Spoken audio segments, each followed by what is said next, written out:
Hello and welcome to News Round, a recap of stories that made headlines during the week. Coming up, President Tinubu marks his first Democracy Day in the State House, makes his first broadcast to the nation since he was in office. Senator Godswill Akpabio emerges president of the 10th Senate, while Abbas Tajudeen is elected as Speaker of the 10th House of Representatives. And the president suspends chairman of Economic and Financial Crimes Commission, Mr. Abdurrashid Bawa, as Ibrahim Chugul steps in as acting chairman. Plus, 7 African leaders arrive Kyiv, Ukraine to meet President Zelensky on a peace mission.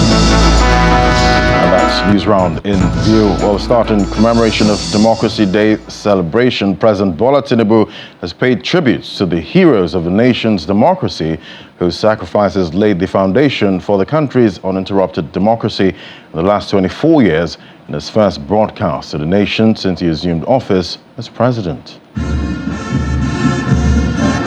This is the 6th Democracy Day being celebrated on June 12, and 2 weeks into his administration, President Bola Tinubu in his first statewide broadcast explains that the day is a reminder of the roles played by a group of Nigerians that set the country on its current path. We can easily recall the sacrifice and the martyrdom of Chief MKO Abiola, the custodian of the sacred mandate that was so cruelly unknown. Every day on this day, down the ages, we will recall the several heroes of democracy, such as Kudirat Abiola, wife of Chief Abiola, who was brutally murdered while in the trenches fighting on the side of the people. We remember Pat Alfred Rewani, one of the heroes of our independence struggle, and Major General Shehu Musa Yar'Adua, retired, who was silenced by the military junta while in pursuit of democracy. Speaking on the election that brought him into office, the president believes democracy provides multiple opportunities to achieve one's dream. It is only natural that even as those who won and experienced victory in various elections are elated and fulfilled, those who lost are disenchanted and disappointed. But the beauty of democracy is that those who win today can lose tomorrow, and those who lose today will have an opportunity to compete and win in the next rounds of elections. Following the outcry that greeted his Inauguration Day speech on the removal of fuel subsidy, President Tinubu admits it's difficult on the masses, however assures that Nigeria will be better for it. I admit the decision will impose extra burden on the masses of our people. I feel your pain. This is one decision we must bear to save our country from going under and take our resources away from the stranglehold of a few unpatriotic elements.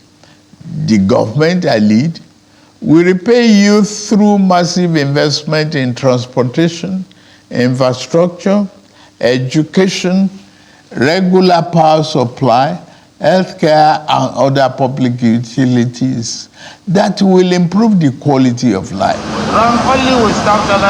The president is also charging all that have been elected into various offices to see their election as a sacred trust from Nigerians. Those of us who have been privileged to elect into public office at various levels in both the executive and legislative arms of government must recommit ourselves to offering selfless service to the people and delivering concrete democracy dividend in accordance with our electoral promises. According to President Tinubu, the recent harmonization of the retirement age for judicial officers is meant to strengthen the rule of law while assuring that more reforms will follow in the judiciary. And after his address to the nation, President Bola Tinubu inspected a parade and watched a silent drill and band display by the military and a special ceremony organized by the Presidential Guards Brigade at the Presidential Villa. The low-key event was also witnessed by a number of important personalities, including some governors. The opening of the special ceremony to mark the 2023 Democracy Day celebration and 30 years of the June 12 anniversary began with brief salutations at the saluting dais. Dignitaries present to witness the ceremonial parade include former Secretary to the Government of the Federation, Ambassador Babagana Kingebe, governors of Lagos and Imo, service chiefs, among other top dignitaries.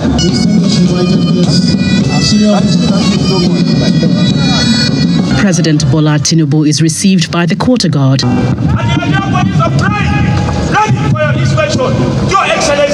Before he conducts an inspection of the parade. As Nigeria's president, it would be his first inspection of guards on Democracy Day, the fifth since June 12 was officially declared a public holiday in 2018. Guests were also treated to a combined silent drill display by the armed forces and police, involving complex marching sequences.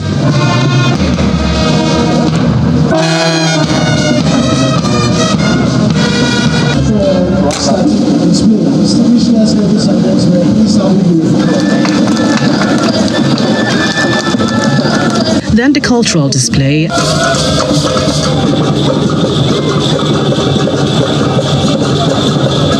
And 3 hearty chairs.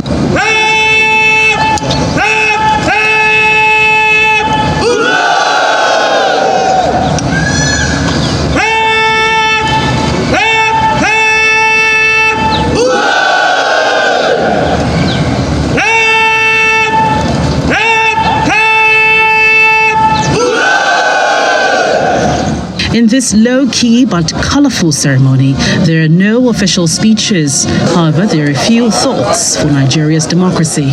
June 12 represents a deliberate attempt to enthrone the sanctity of democracy and due process as far as elections are concerned.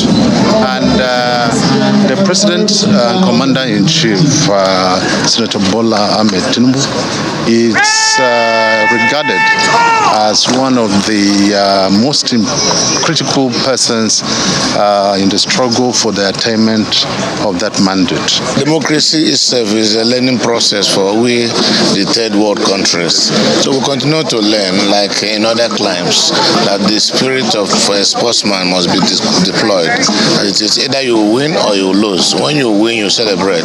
When you lose, you wait for another time. It all started in Lagos with Hope 1993. As we speak, there are a series of activities taking place in Lagos, and we're thankful that indeed there is no alternative to democracy, and we just need to continue to nurture it, continue to build on it. Whatever our differences are, let's all clean it up. Former Vice President, the presumed winner of the June 12, 1993 presidential election, urged Nigerians not to forget the lessons of June 12. Abiola is no more. We can't bring him back. We should never forget. We should be inspired by his courage. We should be inspired by his steadfast commitment. And we should be inspired by his willingness to sacrifice his life, which he has, and for which I think the country will forever be grateful. Efforts to strengthen the nation's democracy is undoubtedly one of the key tasks of President Tinubu, who has highlighted as one of his strong convictions in his speech the need to uphold the struggle to secure freedom and diminish the poverty struggle across the country. From the presidential villa, Gloria Umezuke, Channels Television News. And Senator Godswill Akpabio has emerged the elected president of the 10th Senate. He was elected at the inauguration of the Senate, which was attended by all the 109 senators. Senator Akpabio, a member of the ruling All Progressives Congress representing Akwa Ibom Northwest, polled 63 votes to defeat his only challenger, Senator Abdulaziz Yari, who polled 46 votes. In the same vein, Senator Barau Jibrin was elected unopposed as Deputy Senate President. The 10th Senate is about to witness a change of guard as senators-elect gather for their inauguration as members of the upper legislative chamber and election of the one who would be referred to as the first among equals. An event billed to start 10 a.m. commenced a few minutes past 8, with some lawmakers already in the building as early as 4 a.m. with no reason given for the sudden change of time. I now call the clerk Senate to make the roll call. Without a substantive president, the clerk of the National Assembly commences proceedings. First, a roll call of senators-elect present, and then a call for nominations of candidates for the position of the Senate president. However, the nomination of Senator Abdulaziz Yari draws this reaction.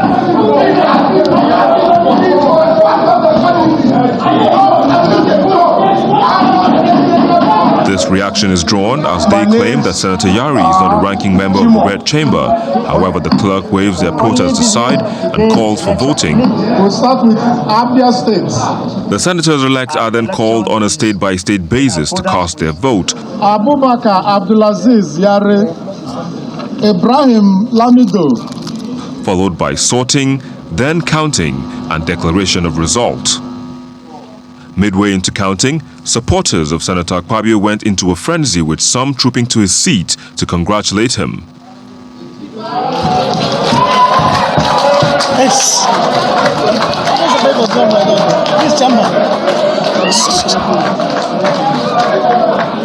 The results were eventually announced by the clerk of the National Assembly. Total number of votes cast 109. Absent nil. Abstain nil. Abdulaziz Yari scored 46 votes.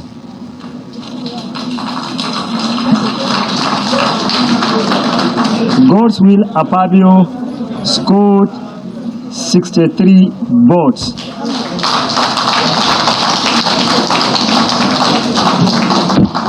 Therefore, Senator-elect Godswill Akpabio, who has received the highest number of votes, is hereby declared and returned President of the Senate.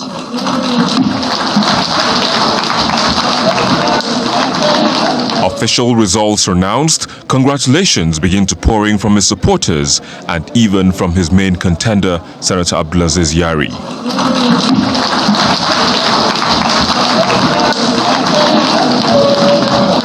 A swearing-in ceremony followed. That I will preserve, protect, and defend the Constitution of the Federal Republic of Nigeria. And defend the Constitution of the Federal Republic of Nigeria. And attention was turned to the position of the Deputy Senate President, where Senator Jibrin Barrow from Kano North was returned unopposed. To the best of my ability, faithfully, in accordance with the Constitution of the Federal Republic of Nigeria. In accordance with the Constitution of the Federal Republic of Nigeria. The Senate President gives his inaugural speech, where he gave assurances to be a president for all and promised to work hand in hand with the executives for the betterment of the country. I want to assure Mr. President that no matter what name the Senate is called, we are here to do national duties. This Senate is about Nigeria and Nigerians. And so long as the policies that come to these chambers concern the empowerment and upliftment of Nigerians, we shall dwell and deliberate and then have robust debate on them with public hearings. We will work closely with the executive arm of government whilst maintaining the normal independence of the legislature. Other members were also sworn in as senators and members of the 10th Assembly, with the plenary adjourned to June the 14th, 2023. Victor Matthias, Channels Television News. The ayes have it. Our One News Round returns. President Bola Tinubu suspends Mr. Abdulrashid Bawaz, chairman of the Economic and Financial Crimes Commission. Details in a moment. Stay with us. Welcome back. Well, still with the National Assembly. At the House of Representatives, Abbas Tajuddin emerged Speaker of the 10th House by polling 353 votes to defeat his opponents, Idris Wase and Aminu Jaji, who scored 3 votes each. Meanwhile, former spokesperson of the 9th House of Representatives, Benjamin Kalu, was elected Deputy Speaker of the House. Honorable Kalu was declared unopposed after his nomination by Babajimi Benson, a lawmaker from Lagos State. The House is full of legislators-elect and their loved ones, and everyone must identify himself or herself in the role. Member-elect Nnamdi Paul Sunday. Present. Member-elect Atu Chimaobi Sam. Present. I rise to present to you a man, like I said. After the roll call, nominations begin for the position of the Speaker. The first to be nominated is Mr. Abbas Tajuddin, who accepts the nomination. Right Honorable members, the CNA, distinguished ladies and gentlemen, I rise to humbly accept the nomination as led by Also nominated are the immediate past Deputy Speaker, Idris Wase and Aminu Jaji, who both accept the nominations. Time to vote. Every member rises to do so via a voice vote. I vote for a fellow Sokoto alumnus, TJ Abbas. And this is the first time this method of voting will be adopted since 1999. Amongst the voters is the Speaker of the 9th House of Representatives, who is expected to take up his appointment as the Chief of Staff to President Tinubu. I vote for Dr. Tajuddin Abbas. A total of 359 members-elect participated, and when it was over, the clerk declares the results. Member-elect Tajuddin Abbas, having scored the highest number of votes, is hereby declared the winner and returned elected as the Speaker of the House of Representatives.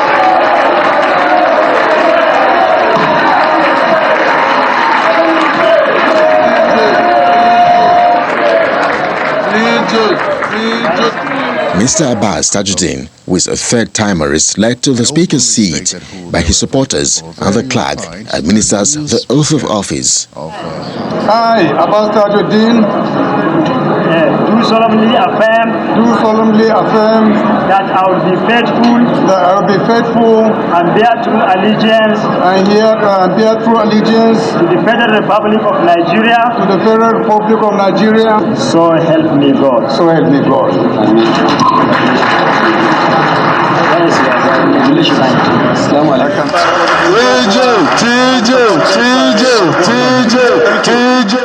With that done, the clerk then calls for nominations for the position of Deputy Speaker, and Jimmy Benson from Lagos State nominates Benjamin Kalu, who accepts the nomination. Mr. Speaker, honorable colleagues, I'm from Abia State, and I rise to accept the nomination ably presented by Honorable Jimmy Benson and ably seconded by Honorable Khadija. I so accept. Is however returned unopposed, as no other nominations are made, and led by his supporters to take the oath of office. I, Benjamin Okezie Carlo, do solemnly affirm that I will be faithful in accordance with the Constitution of the Federal Republic of Nigeria and the law. His address, the new Speaker assured Nigerians that the House will work for the progress of the country. It's all about us coming together as a united house to serve the Nigerian people diligently. It is about honoring the trust that has been placed on us and working tirelessly to deliver on our promises of good governance and effective representation. Honorable colleagues, under my watch, the 10th House shall sustain and even surpass the gains of the 9th Assembly. That's my prayer. We shall carry out the task before us jointly. We shall introduce reforms and innovations for the benefit of Nigerians.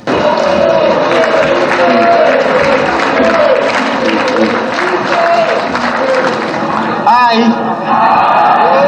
do solemnly swear. After taking his oath of office, a total of 3, the Speaker administers the oath of office to the 359 elected members of the House of Representatives in the 10th National Assembly. Expecting a lot of goodies and And away from the lawmakers now, there's been another shake-up by the presidency. This time, the president has suspended the chairman of the Economic and Financial Crimes Commission, Mr. Abdulrasheed Bawa, in what is described as a move to allow for proper investigation into his conduct while in office. The indefinite suspension, according to a statement from the Office of the Secretary to the Government of the Federation, follows weighty allegations of abuse of office.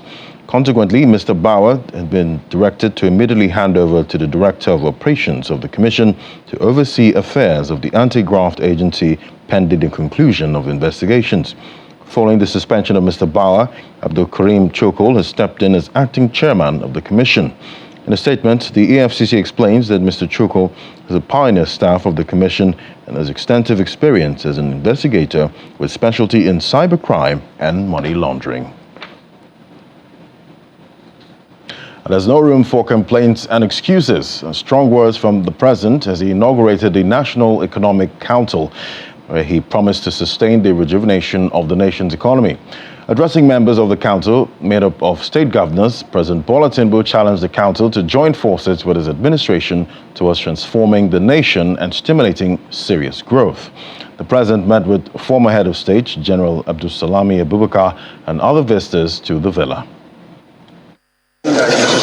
Members of the National Economic Council, comprising the chairman, Vice President Kashim Shettima, 36 state governors, the acting governor of the central bank, and other top government officials converge at the council chamber minutes before the President Bola Tinubu arrives to inaugurate the council. This is his second official meeting with the governors after his election, and he's seeking their collaboration to sustain the progress that he has made. This government will continue to transform our nation's fortunes and bring about unprecedented development through good governance. We are committed to sustainable initiatives and programs that will stimulate the rejuvenation of the economy without causing inflation. Collaboration is not a crime. Please let us do so. The president subsequently inaugurates the council while reminding members of the expectations of Nigerians. It is also evident that the task of growing our economy is quite enormous. But you and I ask for it, we campaign for it, we even dance for it, we beg for it. So we have no reason to complain. We must harness the growth potential of Nigeria. And you have the flexibility of using the local government to rapidly develop the infrastructure within the local government areas. The president shortly after meets with Nigeria's former head of state, General Abdulsalami Abubakar. Nigeria, there is enough for everybody. So let us try to be each other's keeper and also put our own hands on deck to move the country forward. You know, this subsidy issue has been on and off and so on. But Mr. President has taken a decision to remove it, and I hope we will all see how to help him to make sure that it succeeds. For the second time, President Tinubu meets the President of the Senate, Senator Godswill Akpabio, who is accompanied by his deputy, Senator Barau Jibrin, in his office. The Parliament, on resumption, will also lend our voice to what we have seen so far. He has taken the right steps. The stock market is rising, and a lot of people are very excited with the steps he has taken so far, and we are also very happy. And there is renewed hope, not just in terms of the economy, but in terms of the stability of the country. More visitors arrived at State House, including the 14th Emir of Kano and former governor of the Central Bank, Sanusi Lamido Sanusi. His visit is coming almost a week after the president suspended Mr. Godwin Emefiele as the governor of the Apex Bank. I came to thank him for the steps he has taken to put this economy on course. As you know, many of the issues that we have been talking about, the subsidy that has caused a hemorrhage on the fiscus, the multiple exchange rate regimes, and so on. These are issues that I have personally been talking about for a long time. And I'm happy that on his very first day, he has addressed these issues and the markets are happy. And it is important when the government does the right thing. As the president's cabinet continues to take shape, expectations are also burgeoning that the president will address critical challenges, including power and education, among others contained in the 8 priority areas of his administration. From the presidential villa, Gloria Umezuki, Channels Television News. And to outside our shores. Now, missiles and drones have been launched into Ukraine's airspace as a delegation of African leaders visit the capital, Kyiv, on a peace mission. Delegations from 7 African countries, including South Africa, Egypt, and Senegal, were due to meet Ukrainian President Volodymyr Zelensky later and to suggest compromises for a peace deal. And that's it on News Round. Thank you for watching. I'm Ladi Williams. Bye-bye.